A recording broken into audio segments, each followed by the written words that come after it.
Hello and welcome if you are new. I'm Julia and today we're going through an evening self-care routine. I hope this gives you some ideas for a self-care night of your own. Recently I've been neglecting my self-care. I've been busy working on various projects, but it's important to make time for self-care. If you're feeling overworked, scatty or too busy like me, I would encourage you to take time for a self-care evening. A self-care evening definitely includes washing my hair. My hair is pretty long, it's a bit of a faff, I really need to cut it to be honest, but I know that after a calming evening shower I will feel better. I'm feeling a bit guilty that I haven't really been looking after myself like I normally do, but I also want to be sure not to judge myself, so I let myself feel that guilt without judgment. I've spoken before about how guilt can be a useful emotion because it can help you work out where you're acting out of alignment with yourself and point you in the direction of rectifying that. So for example, if I'm feeling guilty that I've been neglecting my self-care a bit, that shows me that self-care is important to me, and that means it needs to be something that I work hard to prioritize. This is just a small example. After my shower, I'm doing this lovely face mask. You may have seen this in my Cozy Nights In video. I absolutely love it. It smells like almonds and it always makes me feel better. But you don't have to buy a fancy face mask. In the past, I've used honey, natural yogurt, coconut oil, or sugar and made my own face mask. The point is, for a self-care evening routine, to do something a little bit out of the ordinary for you, whatever that might look like.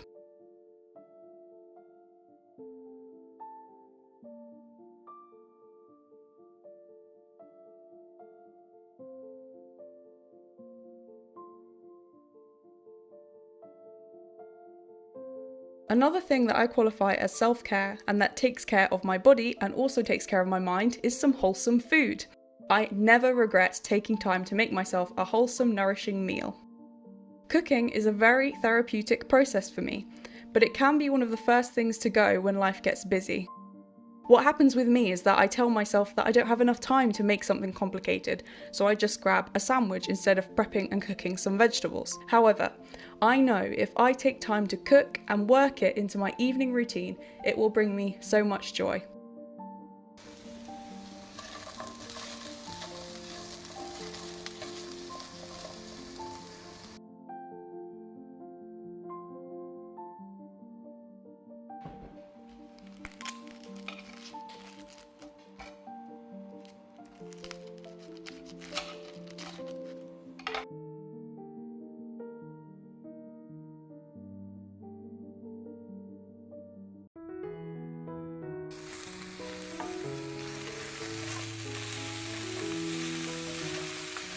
I decided to make some tempeh scramble inspired by a recipe for tofu scramble from Rainbow Plant Life.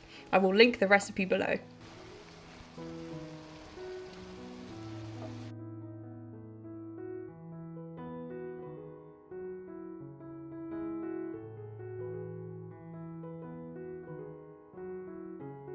Look at this plate of delicious food! Honestly, I never get tired of this. It is so delicious. Some of the ingredients I had to buy specifically for this recipe. For instance, the kala namak and the nutritional yeast. But now that I have these things, I use them all the time. I really recommend trying this recipe out. I'm not even vegan and sometimes I will choose tofu scramble over actual scrambled eggs. That being said, I am used to eating lots of vegan food and lots of veggies, so I know this meal might not be enjoyable for everyone. However, it is certainly good for me. I absolutely love it. After dinner, sometimes an evening walk is called for. I don't always do this, particularly if it is cold outside, but even just a short 10-minute walk with the dog can make me feel better and get some steps in and some fresh air. So I'm going to change into my leggings and head out for a quick walk. Also, I'm pretty sure that going for a walk after a meal is good for your digestion, so that's a benefit of walking after dinner too. I particularly enjoy an evening walk if it's a cloudless night and I'm able to see the stars. I talk a bit about how healing I find it looking at the stars in my existential crisis video, so I'll link that up here in the cards if you want to check that out. A self-care evening means no more work today, so instead of doing some work, I have so much I could be doing, I'm going to sit down and read for a bit, just for fun.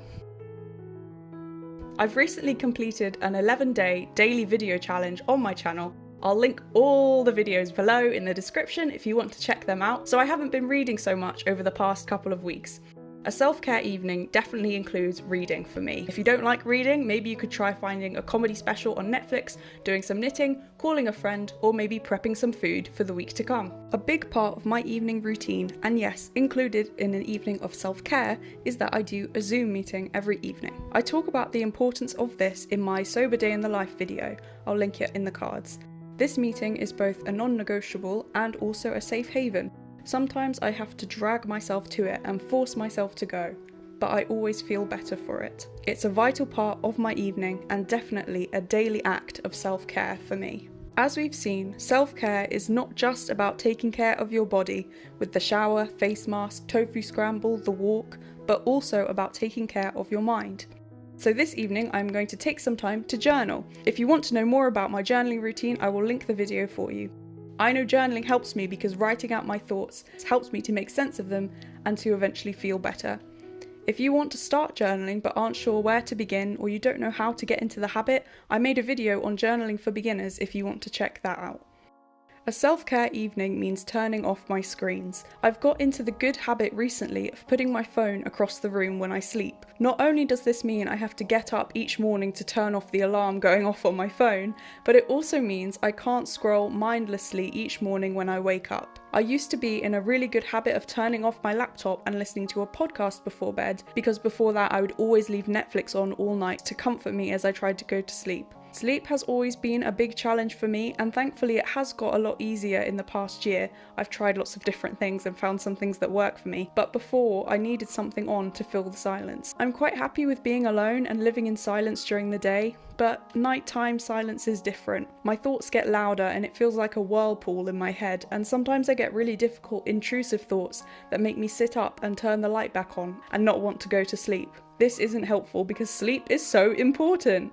So I used to leave the TV on because it was good background noise. I realised this wasn't helpful because it made the room lighter, so I made the switch to putting a podcast on every evening, and this definitely helped. But recently I've been falling asleep with Law and Order on in the background.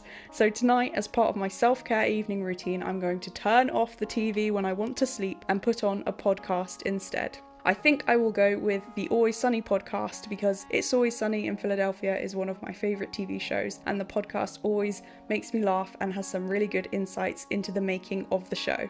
As you can see, a self-care evening routine doesn't have to include lots of fancy steps or expensive products. I've basically described here showering, eating well, and spending quality time alone. It's about giving yourself space to unwind and take care of yourself. Remember, you can't pour from an empty cup. It is not selfish to take care of yourself. The only way that you can help others is if you help yourself first. I hope this has inspired you to include some more self-care steps in your day, or even to have a self-care evening routine of your own. God bless, thank you for watching, and I will see you in the next one.